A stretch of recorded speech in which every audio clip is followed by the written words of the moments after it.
What are my 3 top wellness habits? So I wrote a book called How to Feel Better, and I am a coaching psychologist, so I should know quite a bit about well-being and wellness. And there are 3 things that I do every single day that make a huge difference to my mindset, to my well-being, and help me thrive. And when I say thrive, that doesn't mean that I'm skipping through the meadows every single day. What it does mean is that I feel good and I feel happy. I think I might even give a bonus one as well. Let's see how we get on. So the first thing is I practice gratitude daily. So I don't actually journal every day. I love journaling, but I found that when I was getting myself into that I must journal every day, it was making me resist and resent it. And I always notice how my body feels and what I'm telling myself when I'm wanting to build these in. So instead of doing the journaling, which I do occasionally, I probably do it three-ish times a week, I actually practice daily gratitude.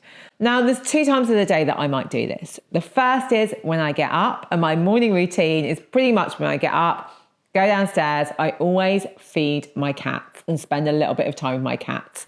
And I think that that can be a great moment for gratitude, for them because they're so lovely, but also for the things that, I really appreciate. And that can help me set up my whole day, feeling that rather than looking at my phone first thing, thinking about what it is that really engages me and I'm appreciative of. And I know it changes my neural pathways. I know it switches me into positive effect. I know that increases my well-being. I know that reduces my stress. I know all of the evidence. There's evidence from Brown and Wong that actually even writing one gratitude letter can restructure our brain and change our neural pathways. So with all of that knowledge, I'd be crazy not to practice gratitude. So that's one time. The second time, and some days I do it both times, is after I've dropped my kids off at school, I always go for a coffee and go for a walk with my husband in the forest by our house. And when I'm walking from the school to meet my husband to get that coffee from our favourite place, which I'm definitely very grateful for because they do the best coffee, I always think about, what is it that I can really focus on today that I'm grateful for and I appreciate. And again, puts me into a great frame when I see my husband and we go for our daily walks. So I have those 2 moments. There are times, especially when I've had a really bad day, that I might also have that reflection in the evening. And I say, if I'm having a really bad day, I might find myself going out into the forest and just resetting with, okay, what can I appreciate right now? And I do have those days.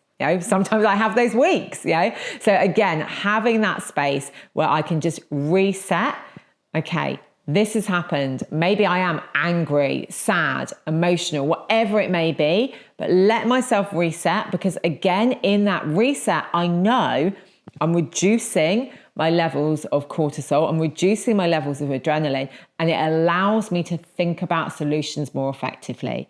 Doesn't mean I don't feel all the emotions, doesn't mean that bad things don't happen, but it means that I feel more capable of working through them. And that I think is key. The second thing is linked to this. I said about my daily walk. Movement for me is a non-negotiable. Actually, for someone who's neurodivergent and has ADHD, I find it one of the best ways of helping me work with the differences in my brain. So what that looks like is between 8,000 to 12,000 steps a day. I say nearly every day. If I'm on holiday, traveling, or if the weather is horrendous, I might not do the steps. I might do something different. But those walks, again, help me with clarity. They help me feel better.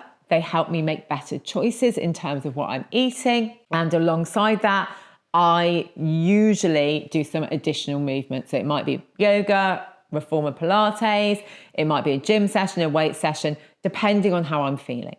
But I make myself every day have some kind of minimum movement because again, I know that's really good for me. And the second thing that I do is I get up from my desk every hour. We have breaks in our training every hour, but I set a reminder and a timer. And a top tip there is just drink loads of water, and then it is a non-negotiable. You can't help it. So that is my top tip for doing that. If you're not very good at doing that, have lots of water. Both of those think really help me cognitively. And a few years ago, I read that the best time to actually harness the most of your brain and your brain power is after exercise. So I have been testing that recently. And what I've been doing is going on my Peloton or going for a run, and then straight away afterwards, been writing content. And honestly, I feel like it flows so much better. Nobody else is in my house, so they can't see the red, sweaty version of me. And then I have my shower after. So if you haven't ever tested that out, I recommend it. And then the third thing that I do is I do some kind of breathing or meditation daily. And notice I say some kind, okay? So that might be that when I wake up, I focus on my breathing. It might be that I give myself a reset. It might be that I do it in the evening. It might be that I listen to a guided meditation. It might be that I do more of a moving meditation. One thing that I find really meditative, and I wish I lived in a hot country sometimes, because if I did, I would be doing it daily, is swimming in a pool outside. I am a fair weather swimmer though. I will not be swimming when it's cold. So it needs to be nice and warm, but that really, I can get into that kind of trance-like state. I'm aware of my thoughts, but I'm not hearing all of those different voices and all of that inner dialogue. I know it's good for my nervous system. I know it's good for my brain. And I'm going to give a little bit of a bonus here as well. So one thing that I've really noticed is that I'm not sure is as I've got older or as I've done more of this work, that I'm really noticing when I need to take breaks. And I used to very much work longer days. And now I recognize that by 3 o'clock, my brain is frazzled. And part of the reason is because I've been making so many decisions before.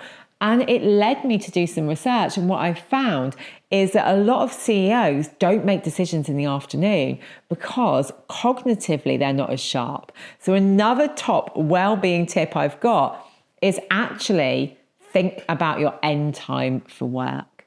I can training, I get so much like positivity and cognitive energy. I could train every evening.